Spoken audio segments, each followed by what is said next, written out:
Good morning students. आज अपने जो 9th क्लास का अध्याय नंबर 7 चल रहा था, जीवों में विविधता, अध्याय नंबर 7, जीवों में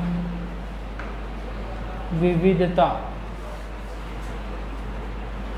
अब देखो, जीवों में विविधता, इसके अंदर अपन पढ़ रहे थे आपके रॉबर्ट विटेकर के द्वारा जो पंच जगत की प्रणाली थी, उसी के आगे पढ़ रहे थे अपन इसके अंदर कि इन्होंने जो जंतु जगत या पूरे जीवधारियों को वर्गीकरण किया था, उसके अंदर आपके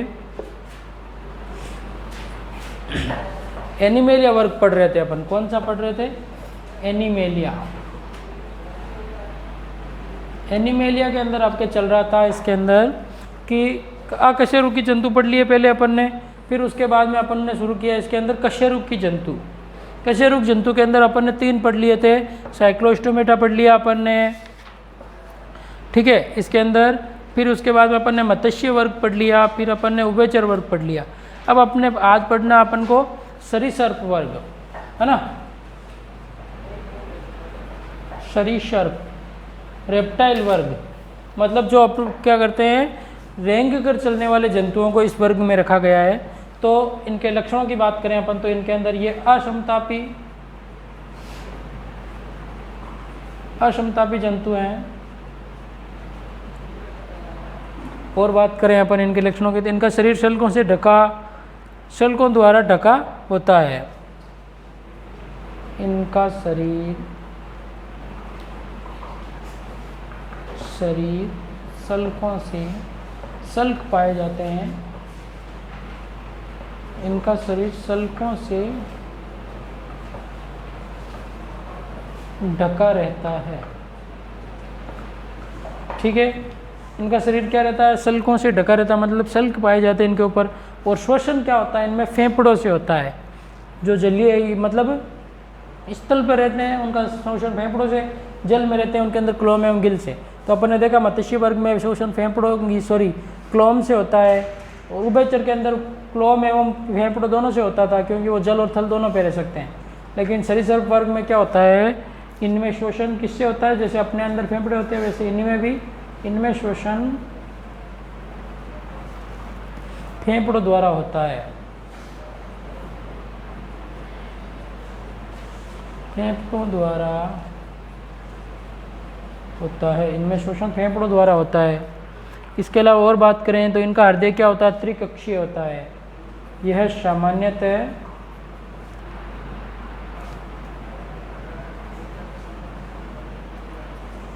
हृदय सामान्यतः क्या होता है? त्रिकक्षीय। 3 कक्ष होते हैं, 2 आलिंद एवं 1 नीले, त्रिकक्षीय होता है। लेकिन इसी का वर्ग का है जो मगरमच्छ, अपवाद है इसका। मगरमच्छ का हृदय क्या होता है? मगरमच्छ तो देखा हुआ सभी के, मगरमच्छ का हृदय, मगरमच्छ का हृदय 4 कक्षीय होता है, ठीक है। तो मगरमच्छ का हृदय क्या होता है? आपके 4 कक्षीय होता है। बाकी सभी जो ये रेप्टाइल हैं, इनका हृदय क्या होता है? त्रिकक्षीय। 4 कक्षीय मतलब 2 आलिंद और 2 नीले, है ना। और त्रिकक्षीय मतलब 2 आलिंद और 1 नीले पाया जाता है इनके अंदर। और इनमें क्या पाई जाती है? वृक्क पाया जाता है, किडनी पाई जाती है। किडनी का कार्य क्या है? निषेचन करना। वृक्क पाया जाता है, अपने अंदर होती है। कितनी किडनी होती है? 1 जोड़ी किडनी होती है, मतलब 2 किडनियाँ होती है। और ये भी अंडे देने वाले होते हैं। सरीसर्प वर्ग के जंतु क्या होते हैं? अंडे देने वाले, अंडज होते हैं ये, अंडे देने वाले जंतु हैं ये, ठीक है। ये भी क्या है? अंडे देने वाले अंडज जंतु हैं। इसके अलावा इनके अंडों पर क्या होता है? कठोर कवच से ढके रहते हैं। इनके अंडे कठोर कवच से ढके रहते हैं। इनके अंडे कठोर कवच से ढके रहते हैं। और बात करें अपन तो ये जल स्थलचर की तरह जल में अंडे देने की आवश्यकता नहीं पड़ती है। मतलब ये क्या होते हैं? थल पे ही अंडे दे देते हैं, ठीक है। और एग्जाम्पल देख लेते हैं इसके आपके, जैसे बात करें अपन कछुआ, कछुआ तो देखा हुआ है, सबके बताने की ज़रूरत नहीं है। सांप, सांप भी देखा होगा। छिपकली, कछुआ, सांप, छिपकली, मगरमच्छ, ये सभी क्या हैं, इत्यादि। ये सभी आपके क्या हो जाएंगे, सरीसृप वर्ग के जंतु हैं, है ना। सांप की खूब सारी प्रजातियां हैं, जैसे अपने घरेलू छिपकली है, उड़न छिपकली है, डेक्रो है, ये सभी क्या होते हैं आपके सरीसृप वर्ग के जंतु हैं। इनके लक्षणों के बारे में अपन ने चर्चा कर ली। ये तो हो गए आपके सरीसृप वर्ग। अब इसके बाद में बात करते हैं अपन किसके बारे में, पक्षी वर्ग, एविज वर्ग, मतलब जो क्या होते हैं, उड़ने में सहायक होते हैं। इनका अर्थ क्या होता है आपके त्रिकक्षीय ज़्यादातर, लेकिन मगरमच्छ का अर्थ क्या हो गया आपके 4 कोष्ठीय। अब बात करें अपन इसी के अंदर, आपके नंबर 5 हो जाएगा, कौन सा, नंबर 5 है पक्षी वर्ग, इंग्लिश में कहें तो एविज। अब ये क्या होते हैं, इनके लक्षणों की बात करें अपन तो पक्षी वर्ग के अंदर लक्षण हो जाएंगे, ये समतापी होते हैं, समतापी प्राणी हैं।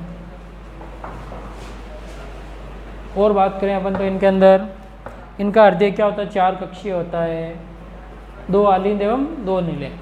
इनका हृदय 4 कक्षीय, 4 प्रकोष्ठ होते हैं, 2 आलिंद और 2 नीले। इनके 2 जोड़ी क्या होते हैं, पैर होते हैं, 2 जोड़ी पैर मतलब 4। इनके 2 जोड़ी पैर होते हैं, मतलब क्या होगा, इनमें आगे वाले पैर तो क्या पंखों में परिवर्तित हो जाते हैं, और पीछे वाले पैर होते हैं जो चलने में काम में लेते हैं। पंख होते हैं ना पक्षी वर्ग के अंदर, सभी के अंदर उड़ने के लिए, है ना। तो इनमें 2 जोड़ी के अंदर से 2 पैर, 1 जोड़ी तो क्या होता है, इनमें आगे वाले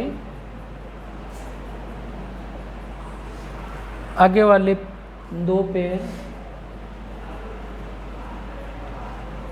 आगे वाले 2 पैर उड़ने के लिए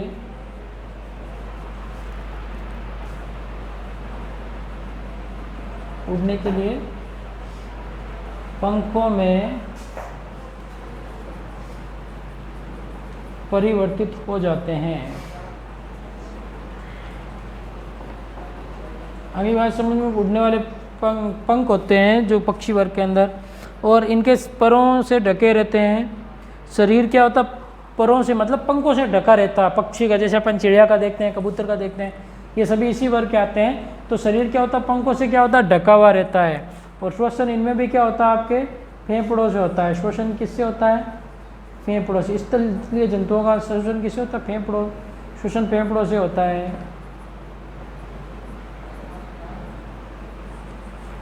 और बात करें तो अपन इनके अंदर इस वर्ग में सभी पक्षियों को रखा गया है। आई बात समझ में, सभी पक्षी वर्ग, इनकी हड्डियां क्या होती है, खोखली होती है, जिसके कारण वो हल्की होती है, जो क्या होती है, आसानी से उड़ने में सहायक होती है। ये इनके क्या हो गए, आपके लक्षण हो गए। एग्जाम्पल की बात करें अपन तो इसके अंदर हो जाएंगे आपके ऑस्ट्रिच मतलब शुतुरमुर्ग।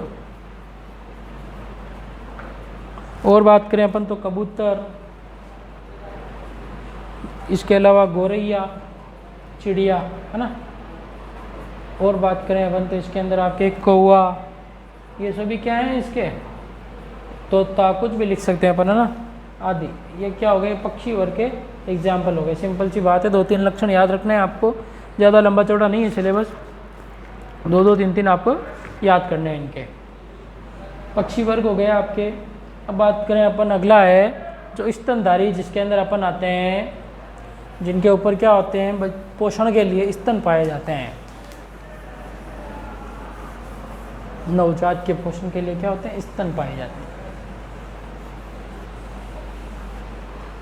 अगला है एनिमेलिया के अंदर आपके नंबर 6 स्तनधारी। ठीक है, तो इसके लक्षणों की बात करें तो ये भी क्या होते हैं आपके समतापी, अंदर का तापमान क्या रहता है इनका समान रहता है। जैसे अपने शरीर का तापमान कितना होता है 37 डिग्री सेल्सियस है, वो नियत रहता है, समतापी प्राणी हैं। और बात करें इनके लक्षणों की तो इनका हृदय भी क्या होता है 4 कक्षीय होता है। इनका हृदय 4 कक्षीय होता है। इनका हृदय क्या होता है आपके 4 कक्षीय होता है। और इस वर्ग के जंतुओं में नवजात के पोषण के लिए क्या होती है आपके दुग्ध ग्रंथियां होती है। इस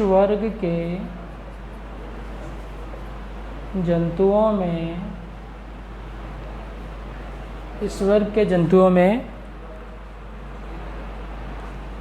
नवजात के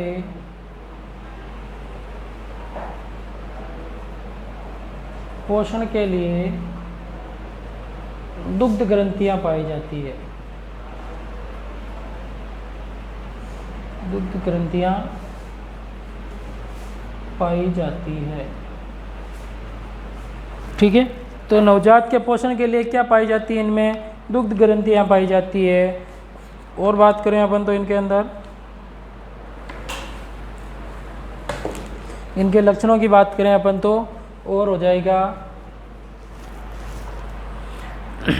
इनकी त्वचा में जैसे अपन बात करें अपनी, जैसे नाक के ऊपर क्या होती है ऑयली स्किन होती है, जैसे अपन नाक पर तेल आ जाता है, श्वेत ग्रंथियां होती है, बाल ग्रंथियां होती है। तो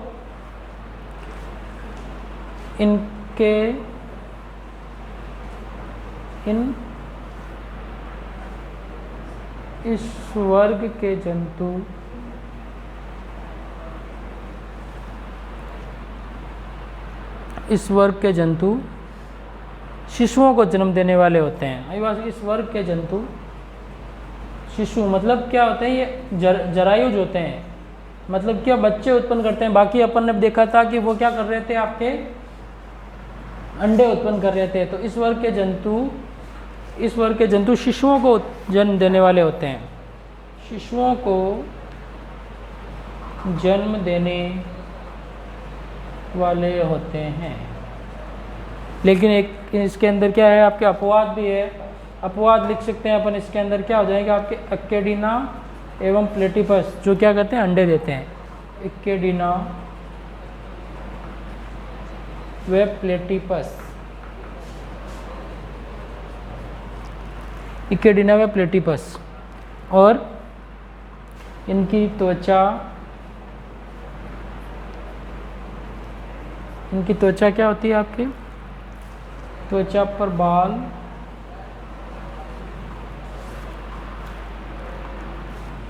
स्वेद और तेल ग्रंथियां।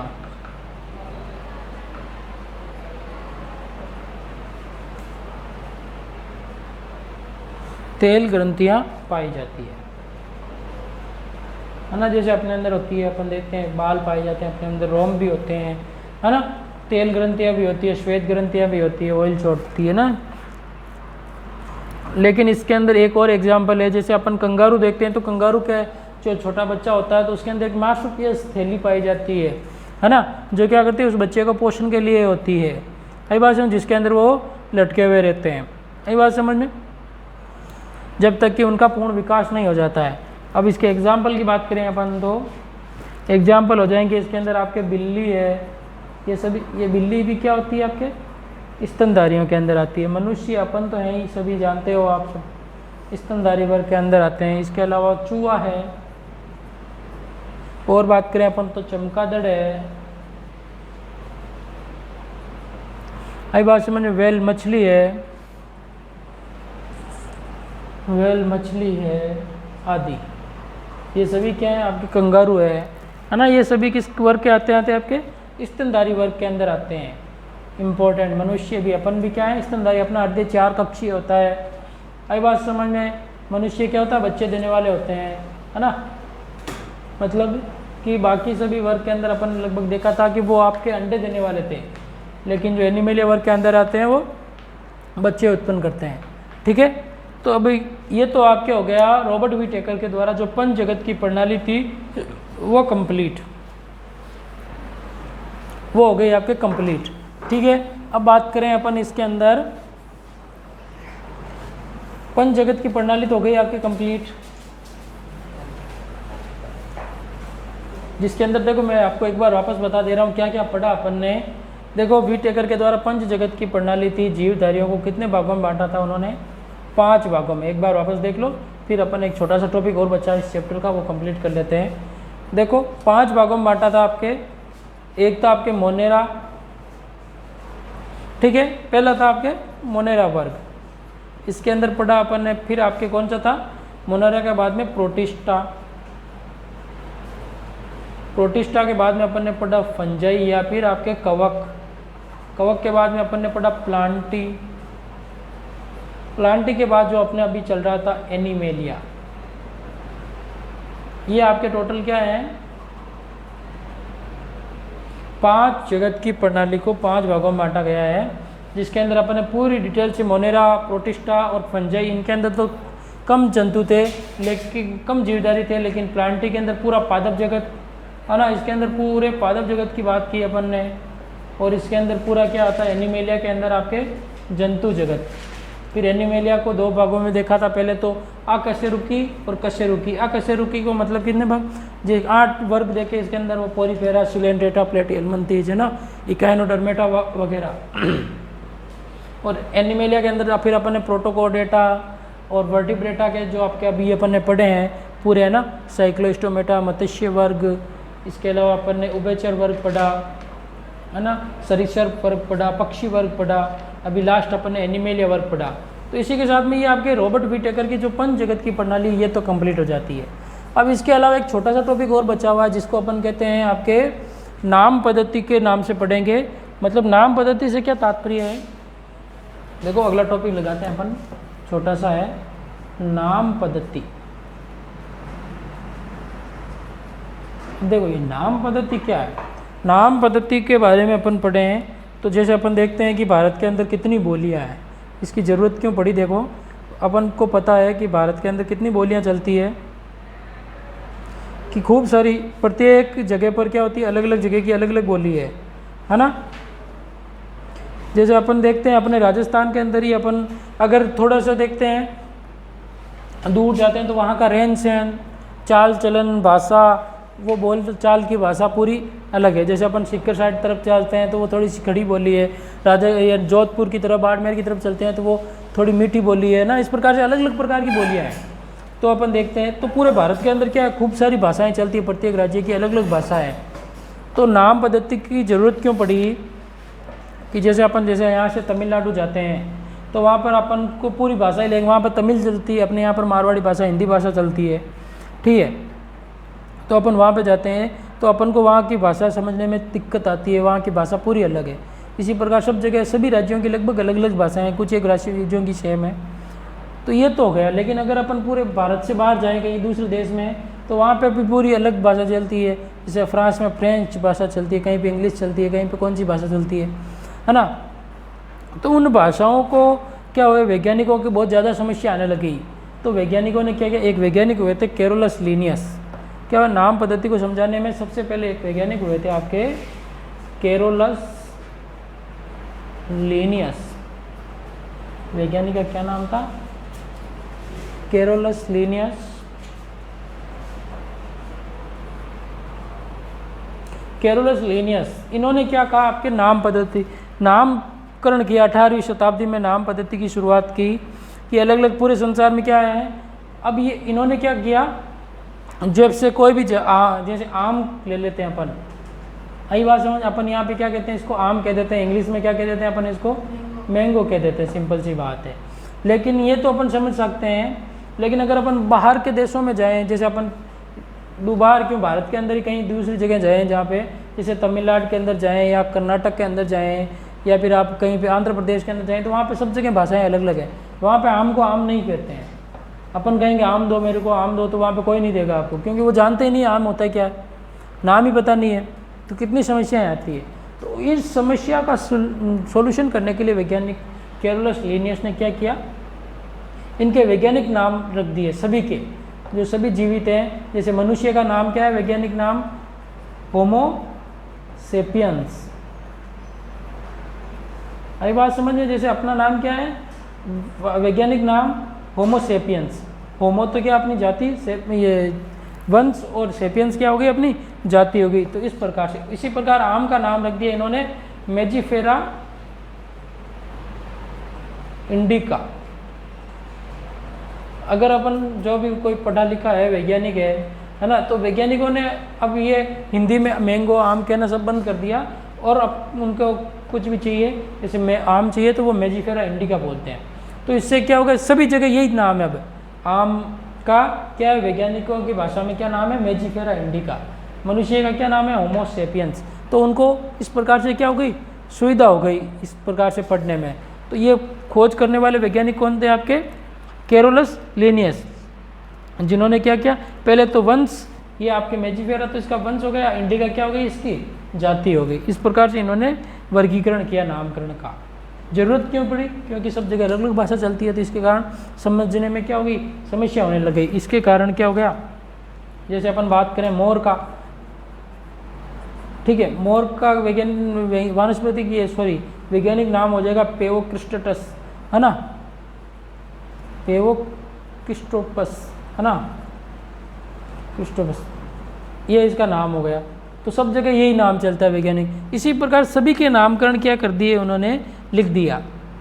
आई बात समझ में? तो इस प्रकार से जैसे अपन बात करें चावल की, तो चावल का भी वैज्ञानिक नाम है। इसी प्रकार सभी खाद्यान्य फसलें हैं जो भी है, चावल का नाम आप 10th क्लास में जाओगे तो 10th क्लास में आपको याद करने पड़ेंगे, पूरा चैप्टर है आपके। तो चावल का नाम है आपके ओराइजा सेटाइवा।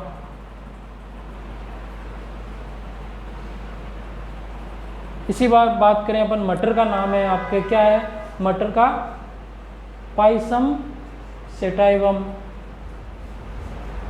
आई बात समझ में? तो सभी के क्या कर दिए इन्होंने, जैसे अपन बात करें मक्का, मक्का का नाम है आपके जिया मेज।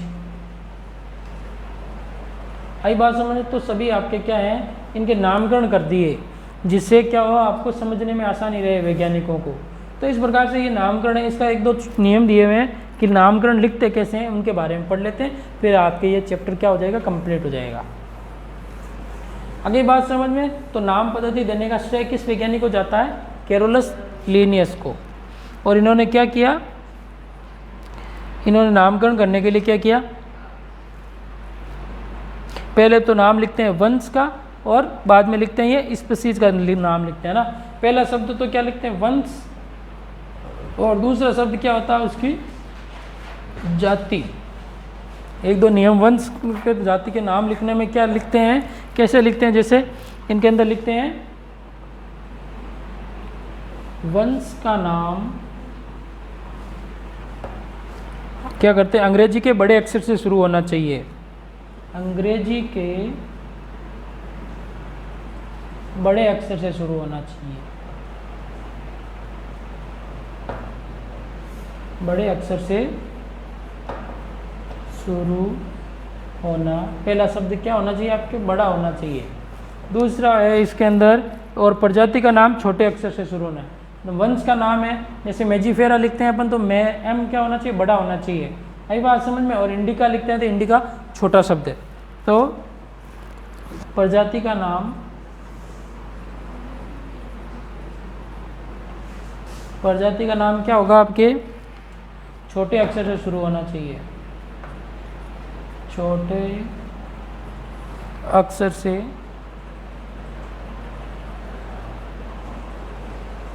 शुरू होना चाहिए। अगली बात समझ में? प्रजाति का नाम क्या होना चाहिए आपके, छोटे अक्षर से शुरू होना चाहिए। और छपे हुए रूप में वैज्ञानिक नाम इटैलिक में लिखे जाते हैं, छपे हुए रूप में वैज्ञानिक नाम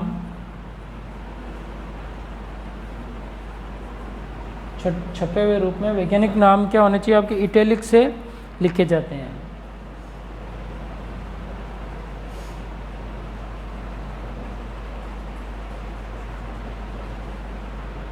और एक और लास्ट है, जब इन्हें हाथ से लिखा जाता है तो जब इन्हें हाथ से लिखा जाता है तो हाथ से लिखा जाता है तो वंश और जाति दोनों को अलग अलग रेखांकित किया जाता है। वंश एवं जाति दोनों को अलग अलग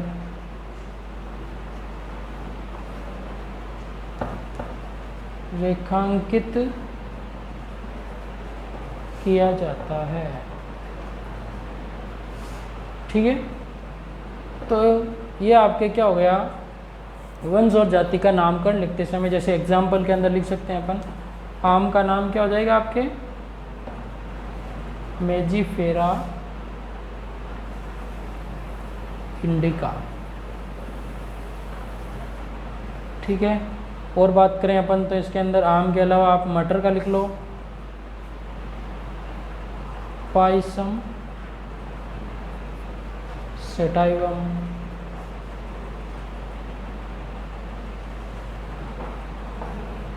एक एग्जाम्पल और लिख लेते हैं अपन मटर के अलावा,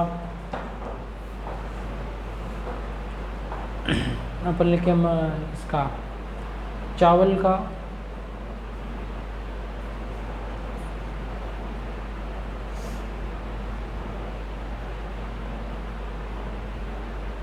ओराइजा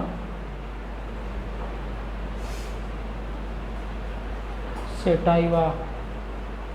मेंढक का लिखें अपन तो मेंढक का क्या हो जाएगा, राना टिग्रिना। ठीक है, ये इस प्रकार से आपके इनका वैज्ञानिक नाम हो जाता है। ठीक है, तो ये नाम पद्धति कंप्लीट हो गई। इसी के आधार ये आपके थोड़ा सा इंट्रोडक्शन ही था जो आपके ये चैप्टर कंप्लीट हो गया। तो इसी के साथ में ये आपके अध्याय नंबर 7 कंप्लीट हो जाता है, जिसके अंदर अपन ने बातें कर ली पूरी, धीरे धीरे लगभग सारी बातें। ठीक है, जिनके बारे में अपन ने पूरी डिटेल से बात कर ली है आपके कि पूरा वर्गीकरण पढ़ लिया, पंच जगत का वर्गीकरण पढ़ लिया, Monera, protista, fungi, Plantae, animalia के अंदर आपके ब्रायोफाइटा, टेरिडोफाइटा, है ना, एंजियोस्पर्म, जिम्नोस्पर्म, हेलोफाइटा, इन सब के बारे में बातें की। ठीक है, इसी के साथ में ये आपके अध्याय नंबर 7 कंप्लीट हो जाता, जीवों में विविधता। ठीक है, इसके आगे की बातें हैं जो अपन क्या करेंगे, अगला चैप्टर है जो वो नई क्लास में शुरू करेंगे। ओके, गुड लक, धन्यवाद। अरे बाल टूट जाता रहे।